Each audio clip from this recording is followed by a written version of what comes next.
que en algún momento olvidamos la importancia de ser ese filtro.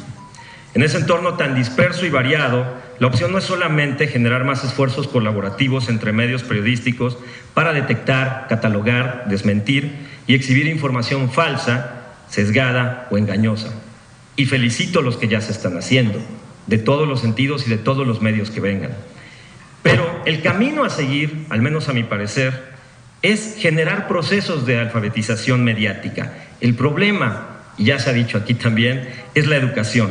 Tenemos que pasar de los modelos de alfabetización digital que tanto celebramos y en los que tanto invertimos para regalar laptops y tablets por todas las escuelas públicas del país en campañas o más allá de las campañas políticas. Tenemos que superar ese proceso y centrarnos en lo más importante, que es la educación. ¿En qué nos centramos con todos estos programas anteriores?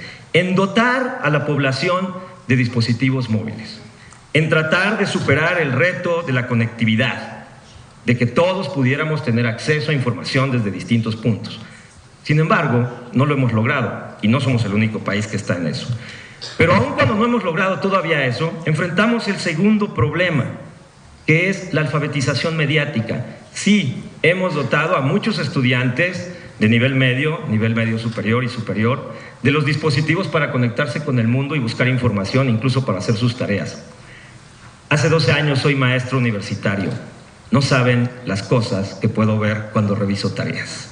A veces hasta dejan el link del enlace iluminado en azul porque imprimen a colores sus tareas. Nuestros estudiantes, nuestros jóvenes, carecen de la capacidad crítica incluso para hacer una búsqueda simple en Google. Pero tienen algunas de las mejores marcas de laptops y de tablets gracias a los convenios que los gobiernos de los estados y el gobierno federal han hecho con distintas marcas para hacer muy exclusivos los contratos de adquisición de estos dispositivos, que lo que están haciendo es, entre otras cosas, generar burbujas y cajas de resonancia como las que ya se han mencionado aquí. Nuestros jóvenes están compartiendo información con base en sus afinidades, en sus gustos, en sus intereses. Para nuestros jóvenes es casi un deporte cotidiano el bloquear a quien no piense como ellos. Y ya no lo digo en los jóvenes. Conozco personas con doctorado, con maestrías, con postdoctorados. Vamos, conozco incluso periodistas que bloquean a quien no coincide con ellos. ¿Quieren conocer el nuevo maratón del bloqueo? Bueno, estén pendientes de lo que va a ocurrir a partir de los últimos días de este mes y de aquí al 1 de julio, cuando las campañas políticas se arrecien y volvamos a entrar en conflictos y a romper amistades o hasta generar quizá divorcios por las distintas filias o fobias políticas que tenemos como población. Lo que ha fallado entonces, afirmo y sostengo, es nuestra incapacidad de reconocer a Internet como el gran medio, el metamedio, en el que todos, conectados y no conectados, estamos interactuando. Decía un ejemplo, aquí hace un momento desde que yo empezara a hablar. Aprender a leerlo, a leer Internet, implica por principio de cuentas comprender que es nuestra ventana a la realidad y que esa ventana y esa realidad la construimos a fragmentos que aportamos entre todos los usuarios día con día, hora tras hora, minuto a minuto, segundo a segundo. Miremos el ejemplo que ya está ocurriendo en Italia con la iniciativa que se aplica en más de 800 escuelas con el apoyo de la RAI, es decir, de la Agencia Informativa Italiana. Pues le podemos entrar los periodistas si quieren al sector educativo. Yo al menos personalmente no tengo ningún problema. O los esfuerzos de la asociación Namely en Estados Unidos, que está impulsando iniciativas en diferentes estados para incorporar a los programas de educación básica proyectos de alfabetización mediática, traducidos en enseñar a nuestros jóvenes y adolescentes herramientas para generar conciencia crítica e interés por el conocimiento. Pasemos más allá del proceso electoral que vivimos. Ese porcentaje de la población que aquí se ha mencionado, que tanto nos preocupa, que definirá el voto, es el que tiene mayor acceso a Internet en este país y es el que más información consume directo de la red y es el que en general carece, por desgracia, por las fallas de nuestro sistema educativo, para crearse una conciencia crítica. El problema de la desinformación, a mi parecer, no debe solo enfrentarse con la regulación de contenidos. No solo debe enfrentarse, aunque así sea necesario, con hacer responsables a las plataformas digitales de los contenidos que están distribuyendo, de los contenidos que permiten que se distribuyan. No debe de pasar solamente por recordarnos a los periodistas cuál es nuestro trabajo. El problema, reitero, a mi parecer, implica un nuevo proceso de alfabetización para aprender a leer el mundo a través de la ventana de Internet. Es una urgencia para México. Pensar solamente en el 1 de julio próximo es reduccionista, es hipersimplista y nos da una visión muy pequeña y muy sesgada de lo que en realidad quisiéramos hacer. Desde aquí lo señalo y se lo digo a los senadores, a quienes agradezco la invitación, y a los diputados, a la diputada presente. Necesitamos hacer un esfuerzo mayor en el sector educativo. Ahí está la clave. Ya lo decía Nicholas Thompson con el ejemplo de Finlandia. Tenemos que educarnos, tenemos que alfabetizarnos mediáticamente, porque el reto no es el 1 de julio. El reto es el desarrollo de México y el posicionamiento de México en la generación de conocimiento en el mundo. Estamos muy atrasados y esto amenaza con atrasarnos muchísimo más. Yo estoy presente, tengo contacto con algunas asociaciones y estoy dispuesto como periodista, como docente universitario y como ciudadano mexicano. La bola, siguiendo el ejemplo de los deportes, ahorita está en la mesa de los legisladores porque ustedes son los que administran la forma en la que podemos regular las cosas en este país. Pero les recuerdo, cuidado con la palabra regulación y mucha atención a la alfabetización mediática. Gracias.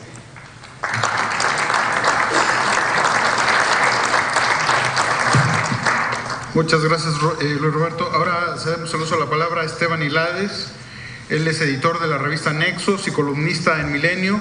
En 2015 publicó su primer libro titulado La noche más triste. Su libro más reciente es Fake News, la nueva realidad, un estudio sobre el origen de las noticias falsas, su auge con Donald Trump y el papel que podrían jugar en el proceso electoral mexicano. Muchas gracias por aceptar la invitación, Esteban. Hola, ¿qué tal? Buenos días, gracias al Senado de la República por la invitación. Yo les vengo a decir algo bien, pero bien obvio. México no es Estados Unidos no es México. ¿Por qué les digo esto? Porque yo cuando empecé a investigar para mi libro, Fake News, la nueva realidad, fui a Estados Unidos a ver qué estaba pasando allá. Fui a cubrir a Donald Trump, fui a tratar de entender qué eran las noticias falsas para ellos, qué era el concepto de noticias falsas, qué era la posverdad y qué efecto podía tener, ¿no? Fui allá y dije, bueno, vamos a prepararnos para lo que pasa aquí en México, a ver si importamos el modelo estadounidense de fake news y vamos previniéndonos. Bueno, lo importamos, pero a la mexicana, como hacemos las cosas en este país, ¿no? Cambiamos un poco las cosas. ¿Y por qué? Pues en retrospectiva es sencillo. Estados Unidos y México, al menos, somos países muy similares, compartimos población, pero en términos políticos y electorales somos muy distintos. ¿Por qué? Porque en Estados Unidos se elige presidente a través del colegio electoral. Aquí en México se elige a través del voto popular. En Estados Unidos Hillary Clinton obtuvo 3 millones más de votos que Donald Trump y aún así perdió. Entonces, ¿qué efecto pueden tener las noticias falsas allá? Pues bueno, allá es mucho más fácil cambiar los puntos de vista. ¿Por qué? Por el colegio electoral, les digo. Allá se trata de ganar estados, se trata de ganar votos que representan esos estados, no se trata de ganar el voto electoral. Entonces, uno puede hacer propaganda para un condado en particular, como un municipio, digamos, o para un estado en particular, y voltear unos cuantos miles de votos, y con eso es suficiente para voltear todo el estado y hacerse con una elección, ¿no? También Estados Unidos es distinto a México en cuanto a su sistema partidista. Allá es bipartidista, demócratas, republicanos, y allá hay más fluctuación, al menos antes eran más parecidos los partidos, había más fluctuación entre demócratas y republicanos y demócratas. Uno puede ser demócrata para una cosa, republicano para otra. Entonces, a la hora del bipartidismo se movían mucho más con las noticias los votos. Las noticias falsas entonces serían mucho para poder cambiar la intención de voto de un candidato hacia otro. En México, o al menos hasta esta elección, era mucho más marcada la tendencia política. Teníamos partidos que representaban el espectro ideológico en general, teníamos partidos de derecha, de izquierda, de centro, más pragmáticos, etc. Entonces era más difícil mover a los votantes a través de las noticias porque la gente ya tenía más definida su tendencia política que en Estados Unidos. Entonces, ¿qué pasó aquí en México? ¿Cómo replicamos las fake news de Estados Unidos? Pues bueno, importamos el modelo, sí, trajimos las noticias falsas, ahorita hay cientos de miles de sitios que nos hablan del candidato X, del candidato Y, de propaganda política, pero aquí lo tropicalizamos y entonces aquí es el gran cambio de las noticias falsas y eso se da, por lo menos de lo que yo he visto, exclusivamente en México. ¿Qué pasa? Los servicios de mensajería. A diferencia de Facebook, de Twitter, de Instagram, en México las noticias falsas pasan más por WhatsApp, por ejemplo. Entonces en WhatsApp hemos estado viendo, el Instituto Nacional Electoral ya se preocupó, estamos viendo ataques sobre todo no a los candidatos, porque les digo, eso no reditúa tanto en el cambio de votos, sino ataques a las instituciones. Entonces el INE hace unos meses se preocupó porque había noticia falsa circulando que decía que si tu credencial de elector era del modelo viejo, no podrías votar en esta elección. Eso resultó ser falso, pero andan muy preocupados, ¿no? ¿Y por qué se da eso? ¿Por qué no se da con los partidos, sino por qué se da por WhatsApp y por qué se da respecto al INE? Pues bien, en México, esto lo dice Latino Barómetro, que sacó una encuesta hace unos días, lo dicen también las encuestadoras mexicanas, la confianza en las instituciones es muy baja. Entonces, el Instituto Nacional Electoral, por ejemplo, tiene un índice de aprobación de 5.7, 5.8, que es un índice de aprobatorio, ¿no? Entonces, ahí es donde uno puede atacar realmente al sistema mexicano, no por decir que el candidato X o el candidato Y, sino por decir la institución está haciendo algo que no debe, ¿no? La institución, el día del 1 de julio, no va a instalar casillas, no te va a dejar votar, se van a robar las urnas, y ese es realmente como lo que yo estoy viendo ahora en mi investigación, que es lo que puede pasar. Es sí la importación de Estados Unidos, pero es una manera mexicana de hacer las cosas, ¿no? Entonces, ¿qué hacer respecto a esto? Pues ahorita escuchamos la palabra regulación y yo estoy de acuerdo, regular no es el camino correcto, ¿no? En la conferencia de Nicholas Thompson, muy interesante, Nicholas nos dice, a ver, en estos países desarrollados hicieron esto, está Finlandia, está Francia, está Alemania. Bueno, yo les cuento un poco los países en vías de desarrollo. Está México, está Brasil, está Myanmar, está Malasia. En estos países donde las instituciones no son tan fuertes, ¿qué pasa? Se le da mucho mayor discreción a los cuerpos policíacos, por ejemplo, para perseguir noticias falsas. Entonces, en Brasil tenemos a una policía que tiene criterio libre para perseguir noticias falsas y encarcelar a las personas. En Veracruz, no necesito recordarles, se encarceló un par de tuiteros hace unos años por difundir rumores, ¿no? En Malasia, en Camboya, por ejemplo, se utiliza el concepto de noticias falsas para suprimir incluso medios de comunicación, ¿no? Entonces, en países con instituciones no tan fuertes como deberían de ser, o sin instituciones de plano, regular las noticias falsas o darle poder al gobierno para regularlas es problemático, ¿no? Entonces, eso yo creo que no es el camino. ¿Cuál sería entonces? Pues bueno, mi compañero, la última ponencia dice educación. Yo estoy completamente de acuerdo. El modelo italiano me parece el ideal. En Italia, digo, esto es muy a largo plazo, pero ¿qué están haciendo? Le están enseñando a los niños desde pequeños a ser críticos de los medios. Le están enseñando a leer noticias, a checar fuentes, a verificar, a saber leer el periódico y a saber leer los medios, ¿no? Que están creando una especie de ciudadanía mediática y ciudadanía virtual para que los niños en un futuro, cuando sean adultos, tengan mayor cultura mediática. Eso me parece un muy buen camino, ¿no? Es un camino tardado, pero es muy bueno. Y si yo se los digo, pues por dónde podemos empezar, y ya con esto acabo, me gusta ser breve. Las clases de civismo en México, no sé si todos aquí recuerden, primaria, secundaria, cuando llevaron civismo, yo me acuerdo perfecto. Lo único que aprendí, se los puedo decir hasta ahora, es bandera de México, legado a nuestros héroes, símbolo de la libertad, porque es lo único que aprendí, ¿no? Entonces, usar esa clase de civismo para generar realmente una cultura de medios, una cultura cívica.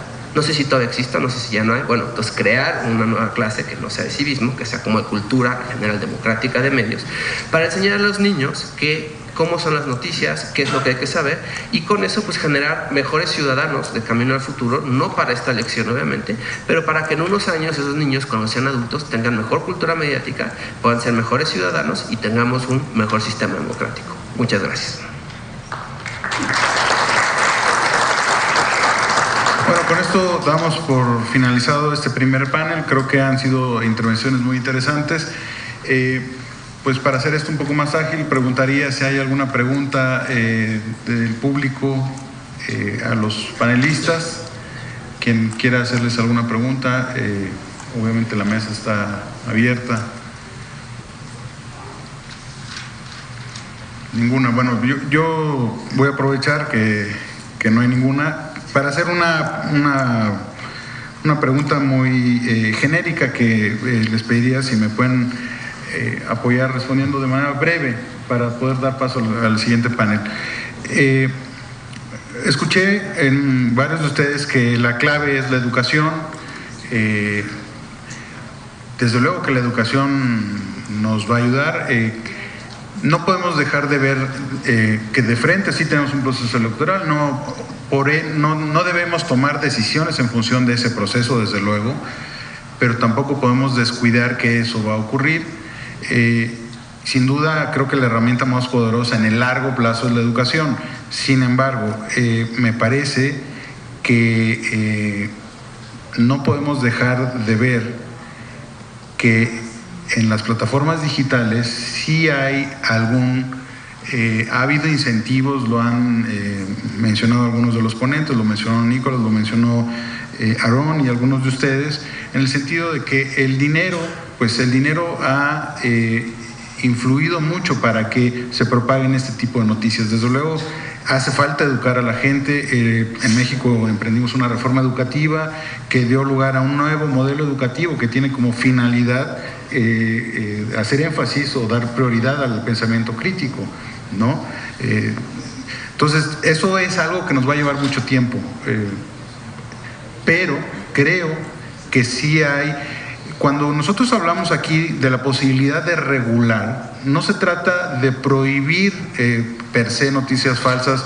No sé, no voy a hablar por otros compañeros, pero desde luego no sería un poco la idea a desarrollar. O sea, no se trata de prohibir o de sancionar per se porque se difundió una noticia falsa, sino ver qué mecanismos podemos considerar en la legislación o qué facultades le podemos dar a ciertas autoridades para que generen los mecanismos o los incentivos para lograr, por ejemplo, lo que ya también se dijo, que las plataformas digitales acoten la entrada de la difusión de este tipo de noticias o de desinformación, que básicamente yo creo, no puedo decir qué porcentaje, pero un gran porcentaje sí está motivado o sustentado pues simplemente en campañas publicitarias o su difusión tiene lugar porque alguien pagó porque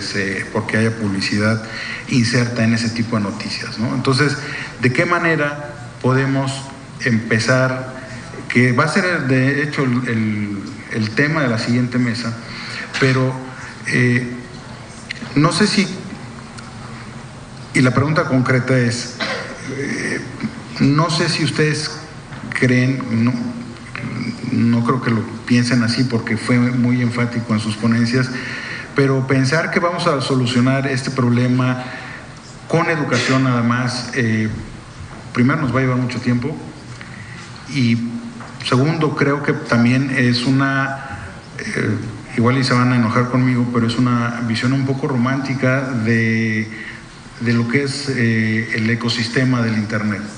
Porque sí, como dijo Mario al principio, pues tenemos la promesa del Internet como el universo donde vamos a crecer como ciudadanos, incluso como políticos, donde el debate se va a enriquecer mucho, pero pues eso no ha ocurrido como tal. Al contrario, hemos visto cómo se ha degenerado ese entorno de discusión, y entonces ¿no sería un poco romántico o una visión un poco romántica pensar que lo vamos a solucionar fundamentalmente con educación? Es la pregunta. Por favor, Gracias, senador. Yo estoy convencido de que ni con algoritmos, ni con educación, ni nada más con que los medios de comunicación hagan mejor su trabajo se puede enfrentar el problema, aunque estos tres elementos sean parte de la solución del mismo, indudablemente. Y también estoy convencido de que asociar regulación con censura es un equívoco, y junto con ello también creo que vale la pena constatar un fenómeno mundial que va más allá de nuestro candor o de nuestras limitaciones para enfrentar esta situación, y son las experiencias mundiales que incluso consideran o son transversales, por supuesto, a la fragilidad institucional de nuestra incipiente democracia. Para remitirnos a eso mismo, podríamos decir que en Costa Rica, por ejemplo, el derecho al olvido se está discutiendo también como una forma de regular a estos agentes y colossos de la información, que surge a partir de que una candidata a la presidencia de la República ve en la web un video donde ella tiene y sostiene relaciones sexuales y donde ella misma estaba masturbándose. Ella misma acepta la identidad de su propia imagen difundida al respecto. Se estalló la propia reputación de la doble moral, que también es mundial en países desarrollados y no desarrollados. Ella pierde esa expectativa, por supuesto, de política, y apela naturalmente a que ese video desaparezca. Entonces, en concreto, hay tres elementos que han sido considerados en el mundo para regular, y no estoy pensando en China, en donde no está regulada, simplemente se prohíbe. No. Estoy pensando en 3 elementos claves que tienen que ver con los derechos humanos. El derecho a la imagen ya se encuentra regulado en Alemania. El derecho a la imagen es un problema mundial que tienen o que vale mucho la pena que atiendan también países como el que acabo de señalar, o Brasil, Argentina también, y en México en cada proceso electoral creo que podríamos decir también que ocurre con asiduidad. Si ustedes ahorita pulsan en Google el periódico Excelsior y encuentran a un denuncia mujer del ayuntamiento X, que ha sido difundido un video donde ella tenía relación sexual con otra persona que no era su marido, verán que sigue allí, sigue en la propia plataforma del periódico Excelsior. Entonces hay que responder en concretito y con el debido respeto, sí, por supuesto. Digo que ni con el candor ni tampoco con la falta de precisión de los problemas que estamos enfrentando podríamos dejar o evadir un hecho que ante nuestra cara nos está diciendo que se regule. Hablaba de 3 elementos. El segundo elemento, ya lo están regulando. Vamos a dejar fuera de las propias instituciones del Estado, desarrolladas, consolidadas o incipientes, a que los poderes fácticos, que ahora son las plataformas, solitas se autorregulen. La primera ocasión que habló Facebook de autorregulación fue hace 4 años, cuando ¡pum!, sus expectativas en la bolsa cayeron enormemente, entre otras cosas por sus propios contenidos. Lo están haciendo ellos. Twitter también puede bajar, ¿no? Y el tercer elemento es el Estado, el que se encuentra supeditado a estos poderes fácticos, o se tiene que pensar en una regulación que implique el derecho a la imagen y la falsa información, la ostensible falsa información que implica el demérito y el descrédito de una persona. Estoy plenamente convencido de que debe ser regulado. Esteban, por favor. Bueno, o sea, sí, yo entiendo que hablar de educación puede ser un poco romántico, pero pues en México también, digo, tampoco se enojen conmigo, estamos acostumbrados a pensar también mucho en el corto plazo, ¿no? El plan que viene en este sexenio es el plan que cambia para el siguiente sexenio. ¿Qué podemos hacer concretamente? Ok, yo tengo 3 propuestas. Una es actualizar la ley sobre imprenta, que tenemos, es la ley que regula medios en México, es de 1917, es previa a la Constitución incluso. Entonces ahí es la única legislación que tenemos realmente en materia de medios.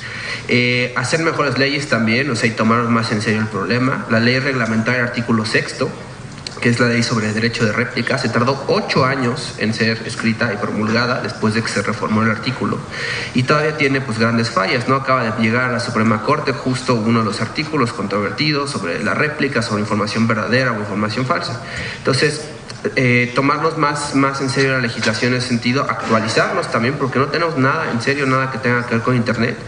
Y la última también pasa por el presupuesto mediático, es decir, a finales del año pasado hubo una nota en el New York Times que causó gran revuelo entre los medios de comunicación, que fue que la mayoría de los medios, yo incluyo a Nexos, que es donde trabajo, recibimos financiamiento del gobierno, ¿no? Muchos de ellos incluso subsisten de ese financiamiento, no podrán existir sin él.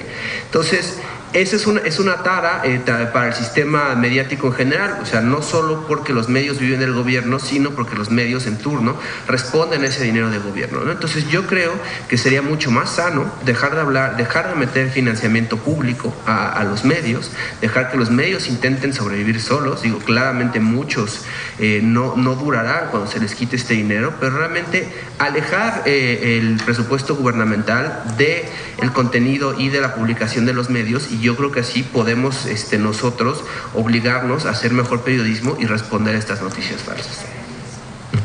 Muchas gracias. Luis Roberto, por favor. Gracias. Creo que lo que señalan Esteban y Marco es bastante claro, y ahí quiero añadir. Ya tenemos los mecanismos están en la Constitución. El derecho a la información no es solamente para el ejercicio de quienes hacemos periodismo, es para garantizarle a la ciudadanía tener información de calidad que le permita generar un criterio y tomar decisiones adecuadas en el beneficio individual y colectivo. Ese sería uno. Ahora me encontré, cuando estaba haciendo estos talleres para periodistas, que en la Ley General en materia de delitos electorales, en el artículo 7º, que aplica para un delito que puede cometer cualquier persona, incluidos, bueno, los legisladores no, porque tienen fuero, pero el resto de los ciudadanos, incluidos periodistas, dice que a cualquier persona que por cualquier medio genere temor o intimidación en el electorado es acreditable a la posible comisión de un delito electoral. Es decir, ahorita tenemos un instrumento Y pienso en páginas como esta que ha sido muy popular últimamente, que se llama PGLeaks, ¿no? La cual nadie sabe quién la hace, o si alguien sabe, bueno, ya que lo diga, por favor. Porque sí, porque la revisamos con algunas personas y resulta que todo está protegido, ¿no? Revisamos otra que se llama Argumento Político también y que está en una IP fuera del país, e incluso está protegida por ley, o sea, solo a través de un amparo podríamos saber quién la realiza. Y este tipo de sitios lo que tratan es, en sus discursos, en sus notas falsas o en el manejo sesgado o engañoso de datos reales, tratan de intimidar a la gente para que vote por un candidato u otro. Entonces, ya tenemos, repito, el artículo 6º, el derecho a la información, el derecho de réplica,